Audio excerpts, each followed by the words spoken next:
नमस्कार। Let's mic के एक बिल्कुल नए जानकारियों से भरपूर शो में आपका स्वागत है, जिसका नाम है कॉर्पोरेट दुनिया। ये सिर्फ एक प्रोग्राम नहीं है, बल्कि एक खिड़की है उस दुनिया की तरफ जहां बिजनेस की चालें, स्टार्टअप्स की उड़ानें, मार्केट की धड़कनें और कंपनियों के भीतर की कहानियां आपको समझाई जाएंगी, आसान, रोचक और भरोसेमंद अंदाज में। आइए सबसे पहले नजर डालते हैं कारोबार की दुनिया की आज की खबरों पर। आयुष्मान भारत प्रधानमंत्री जन आरोग्य योजना के तहत प्राइवेट अस्पतालों द्वारा किए गए इलाज के देश भर में 64 लाख मामलों में कुल 1 खरब 21 अरब रुपए के दावे अभी भी पेंडिंग हैं। भारतीय चिकित्सा संघ ने बताया कि आयुष्मान भारत योजना के तहत प्राइवेट अस्पतालों की ओर से किए गए इलाज का 1 खरब 21 अरब रुपए अभी बकाया है। समय पर पैसा न मिलने से अस्पताल आयुष्मान कार्ड धारकों का इलाज करने में असमर्थ हैं। आईएमए ने राष्ट्रीय स्वास्थ्य प्राधिकरण को इस योजना को लेकर एक व्हाइट पेपर दिया है। सरकार ने एक सवाल के जवाब में संसद में भी बताया था कि आयुष्मान योजना के तहत अब तक 9 करोड़ 84 लाख लोग अस्पताल में भर्ती हो चुके हैं और 1 खरब 40 अरब रुपए से ज्यादा का भुगतान इन्हें किया जा चुका है। देश की करीब 40% आबादी को मुफ्त इलाज उपलब्ध कराने वाली इस योजना के तहत अब तक 41 करोड़ से ज्यादा आयुष्मान कार्ड बन चुके हैं। उत्तर प्रदेश 5 करोड़ 33 लाख कार्ड के साथ सबसे आगे है। इसके बाद मध्य प्रदेश, बिहार और ओडिशा का स्थान है। लक्षद्वीप में सबसे कम 36,000 आयुष्मान कार्ड बनाए गए हैं। आयुष्मान योजना में देश भर में 31,466 अस्पताल शामिल हैं, जिनमें 14,000 से ज्यादा प्राइवेट हॉस्पिटल हैं। आईएमए का कहना है कि भुगतान में देरी, कम पैकेज रेट्स और जटिल क्लेम प्रक्रिया ने प्राइवेट अस्पतालों की कमर तोड़ दी है। आईएमए की ओर से दिए गए आंकड़ों के अनुसार गुजरात में 2021 से 2023 के बीच 300 करोड़ रुपए के क्लेम अब तक बकाया हैं। केरल में ये देनदारी 400 करोड़ रुपए से ज्यादा है। भारत ब्रिटेन मुक्त व्यापार समझौता दोनों देशों के बीच व्यापार में क्रांतिकारी बदलाव ला सकता है। व्यापार और उद्योग मंत्री पीयूष गोयल ने इस समझौते को भारत के किसानों, व्यापारियों, एमएसएमई सेक्टर, युवाओं और मछुआरों के लिए परिवर्तनकारी बताया। गोयल ने इस बात पर जोर दिया कि अब तक हस्ताक्षरित सभी एफटीए में भारत ब्रिटेन एफटीए सबसे बड़ा, सबसे व्यापक और सबसे महत्वपूर्ण है। ये अब तक का सबसे बड़ा समझौता है, जिसमें 30 चैप्टर शामिल हैं।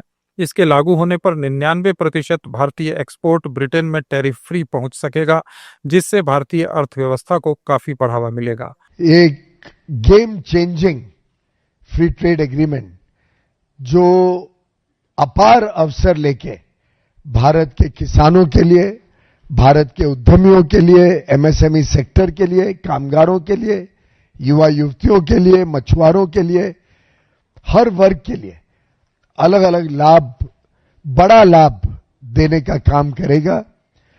अभी तक जितने फ्री ट्रेड एग्रीमेंट हुए हैं उसमें सबसे बड़ा, महत्वपूर्ण और comprehensive free trade agreement UK और इंडिया का रहा है। लगभग 30 चैप्टर हैं, नए नए विषय जो पहले भारत अंतर्राष्ट्रीय स्तर पर लोगों के साथ कंधे से कंधा मिलकर चलने से तैयार नहीं होता था, ऐसे विषयों पे हमने मजबूती से और अपने टर्म्स पर, अपने आत्मविश्वास के साथ मजबूती से ये करार किया है। और मैं समझता हूं कि ये आगे आने वाले भारत के अर्थव्यवस्था के लिए एक बहुत बड़ा संदेश लेकर ये फ्री ट्रेड एग्रीमेंट और इसके तहत जो लाभ भारत को मिलेगा वो हम सब आगे आने वाले वर्षों में देखेंगे। पीयूष गोयल ने कहा कि यह समझौता इन्वेस्टमेंट को भी प्रोत्साहन देगा। भारत और ब्रिटेन के लिए टेक्नोलॉजी और इनोवेशन में साझेदारी काफी आगे बढ़ सकती है। ग्लोबल इन्वेस्टमेंट बैंक यूबीएस ने एक ताजा रिपोर्ट में भारत की जीडीपी ग्रोथ को लेकर पॉजिटिव अनुमान लगाया है। अपनी रिपोर्ट में बैंक ने कहा कि चालू वित्त वर्ष 2025-26 में वार्षिक आधार पर भारत की जीडीपी ग्रोथ रेट 6 से 6.5% रह सकती है। रिपोर्ट में कहा गया है कि भारत वास्तविक सकल घरेलू उत्पाद वृद्धि को बनाए रख सकता है। अमेरिका की ओर से टैरिफ में हालिया तेजी के बावजूद इस वृद्धि में मजबूत घरेलू मांग और ग्लोबल स्तर पर क्रूड ऑयल की कीमतों में नरमी का प्रमुख योगदान रहेगा। रिपोर्ट में कहा गया है कि भारत वैश्विक व्यापार झटकों के प्रति काफी कम संवेदनशील है, खासकर उन एशियन इकोनॉमीज की तुलना में जो ज्यादा एक्सपोर्ट पर निर्भर करती हैं। भारत के वस्तु व्यापार में जोखिम कम है और उसके पास सर्विस सेक्टर का एक मजबूत आधार है। भारत के कुल एक्सपोर्ट में सर्विस सेक्टर की हिस्सेदारी लगभग 47% है। आईडीएफसी फर्स्ट बैंक ने बताया कि चालू वित्त वर्ष के पहले क्वार्टर में उसका शुद्ध लाभ 32% घट गया है और 463 करोड़ रुपए रह गया है। मुंबई के ऋणदाता ने पिछले वित्त वर्ष की इसी तिमाही में 681 करोड़ रुपए का शुद्ध लाभ अर्जित किया था। बैंक की ओर से अर्जित ब्याज जून तिमाही में 8,789 करोड़ रुपए की तुलना में बढ़कर 9,642 करोड़ रुपए हो गया। इस तिमाही के दौरान शुद्ध ब्याज इनकम भी बढ़कर 4,933 करोड़ रुपए हो गई, जो पिछले साल 4,695 करोड़ रुपए थी। मध्य प्रदेश में सहारा जमीन घोटाले में सुब्रत रॉय के बेटे सीमांतो रॉय सहित 3 अधिकारियों पर आर्थिक अपराध प्रकोष्ठ ने एफआईआर दर्ज की है। इन पर भोपाल, जबलपुर और कटनी की 1,000 करोड़ रुपए की 310 एकड़ जमीन को सिर्फ 98 करोड़ रुपए में बेचने का आरोप है। आशुतोष मनु दीक्षित ने इसे लेकर शिकायत की थी, जिसके बाद ईओडब्ल्यू ने कार्रवाई की। इन 3 शहरों में सहारा की जमीन बेचने के मामले में सुप्रीम कोर्ट की गाइडलाइंस का भी पालन नहीं किया गया। ग्रुप ने प्रॉपर्टी बिक्री की राशि सेबी सहारा रिफंड खाते में जमा नहीं कराई और इस तरह से 72 करोड़ 82 लाख रुपए का गबन किया। ऑटोमोबाइल पार्ट्स बनाने वाली कंपनी सोना कॉमस्टार के शेयरधारकों ने प्रिया सचदेव कपूर को जरूरी बहुमत के साथ गैर कार्यकारी निदेशक नियुक्त करने को मंजूरी दे दी। वार्षिक आम बैठक में पूर्व अध्यक्ष संजय कपूर की पत्नी प्रिया को 23 जून 2025 से गैर कार्यकारी निदेशक के रूप में अतिरिक्त निदेशक नियुक्त किया गया है। सोना कॉमस्टार के चेयरमैन संजय कपूर का 12 जून को लंदन में पोलो खेलते समय निधन हो गया था। उनके निधन के बाद कंपनी के बोर्ड ने सर्वसम्मति से 23 जून को जेफरी मार्क ओवरली को अध्यक्ष नियुक्त किया था। इंडियन रेलवेज ने 2.5 करोड़ से ज्यादा आईआरसीटीसी यूजर्स आईडी को डीएक्टिवेट कर दिया है। ऑनलाइन टिकट बुकिंग सिस्टम में गड़बड़ियों को रोकने के लिए रेलवे ने यह कदम उठाया है। सरकार ने बताया कि एडवांस डेटा एनालिटिक्स से पता चलता है कि इन यूजर्स का बुकिंग पैटर्न और बिहेवियर एक जैसा था, जिससे पता चला कि ये कॉमन यूजर्स नहीं हैं। डाटा एनालिसिस के समय इन आईडीज की एक्टिविटी सस्पिशियस यानी संदिग्ध पाई गई। इसमें असामान्य बुकिंग पैटर्न, बोट्स या एजेंट्स का इस्तेमाल करना भी शामिल था। स्मार्टफोन यूजर्स की एक आम शिकायत है कि फोन का वजन बहुत ज्यादा है, यानी फोन बहुत भारी है। लंबे समय से स्मार्टफोन कंपनीज का बड़ी स्क्रीन और ज्यादा पावर पर फोकस रहा है, लेकिन अब इसमें बदलाव हो रहा है। भारत में खासकर युवाओं में कॉम्पैक्ट फोन की मांग तेजी से बढ़ रही है। काउंटर पॉइंट रिसर्च की एक रिपोर्ट के मुताबिक भारत के 74% यंग यूजर्स छोटे स्क्रीन और हल्के फोन चाहते हैं। 88% यूजर्स का कहना है कि वो परफॉर्मेंस, कैमरा और बैटरी से कोई कंप्रोमाइज नहीं करेंगे। यानी लोग फोन का साइज भले ही छोटा हो, लेकिन टेक्नोलॉजी से कोई समझौता नहीं करने वाले हैं। इस हफ्ते के कारोबार में देश की सबसे वैल्यूएबल कंपनी रिलायंस इंडस्ट्रीज की मार्केट वैल्यू 1,14,688 करोड़ रुपए कम हो गई। अब कंपनी की वैल्यू 18,84,000 करोड़ रुपए रह गई है। पिछले हफ्ते ये 19,99,000 लाख करोड़ थी। मार्केट कैप के लिहाज से देश की टॉप 10 कंपनीज में से 6 की कंबाइंड वैल्यूएशन 2,22,000 करोड़ रुपए कम हो गई।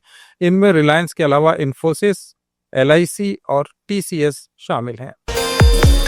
मुंबई में अनिल अंबानी की कंपनियों पर ईडी की छापेमारी तीसरे दिन भी जारी है। इस दौरान एजेंसी ने कई जगहों से अहम डॉक्यूमेंट और कंप्यूटर हासिल किए। ये छापेमारी 24 जुलाई से चल रही है और करीब 3,000 करोड़ रुपए के बैंक लोन, धोखाधड़ी और मनी लॉन्ड्रिंग से जुड़े मामलों में की जा रही है। Prevention of money laundering act के तहत चल रही इस छानबीन में मुंबई के 35 से ज्यादा ठिकानों पर छापे मारे गए। कुछ जगहों पर अभी भी ये काम जारी है। ये ठिकाने 50 कंपनियों और 25 लोगों के हैं, जिनमें अनिल अंबानी ग्रुप की कई कंपनीज के अधिकारी भी शामिल हैं। ईडी के अनुसार इस जांच का मुख्य विषय 2017 से 2019 के बीच यस बैंक द्वारा अनिल अंबानी ग्रुप की कंपनियों को दिए गए करीब 3,000 करोड़ रुपए के अवैध लोन डाइवर्जन है। पिछले महीने अहमदाबाद विमान दुर्घटना के 166 पीड़ितों के परिवारों को इंटरिम कंपनसेशन दे दिया गया है। एयर इंडिया ने ये जानकारी दी। इसके अलावा 52 अन्य पीड़ितों के परिवारों को भुगतान की प्रक्रिया अभी जारी है।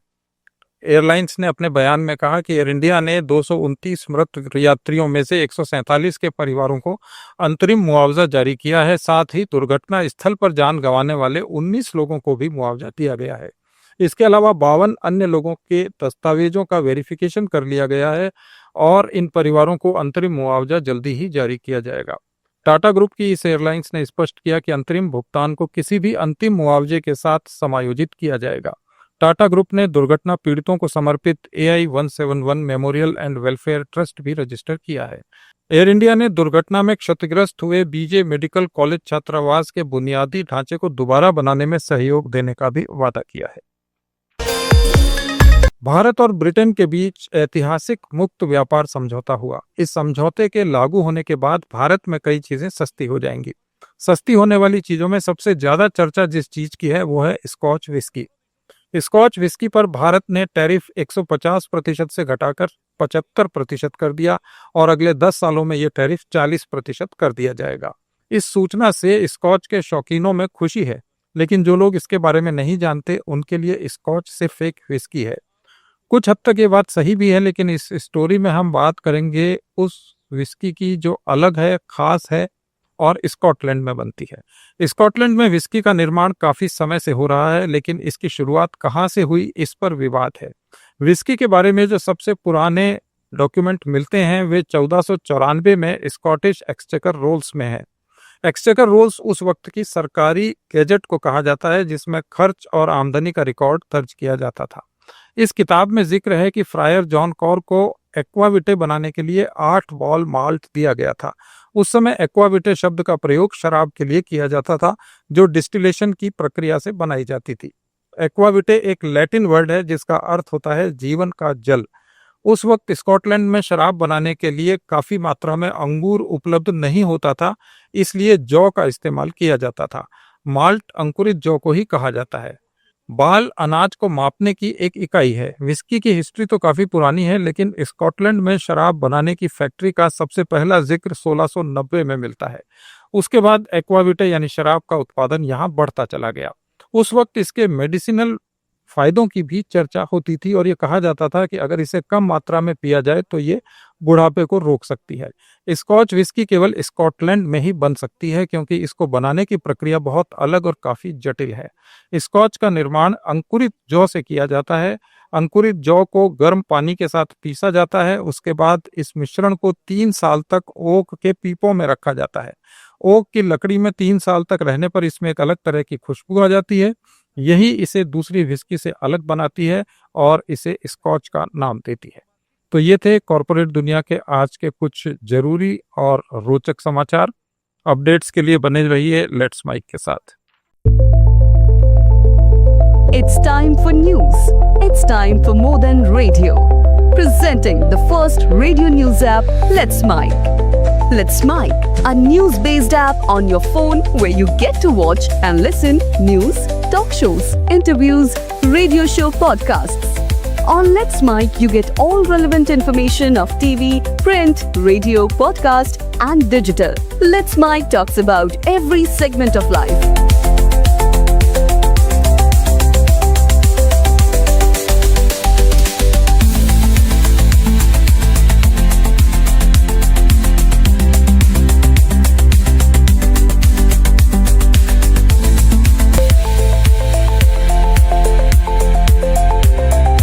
Download the app now from Play Store. Available both on Android and iOS mobile phones. Follow us on YouTube, Instagram, Twitter, LinkedIn, Facebook, Telegram, WhatsApp, Snapchat. Let's talk, let's connect, and let's mic.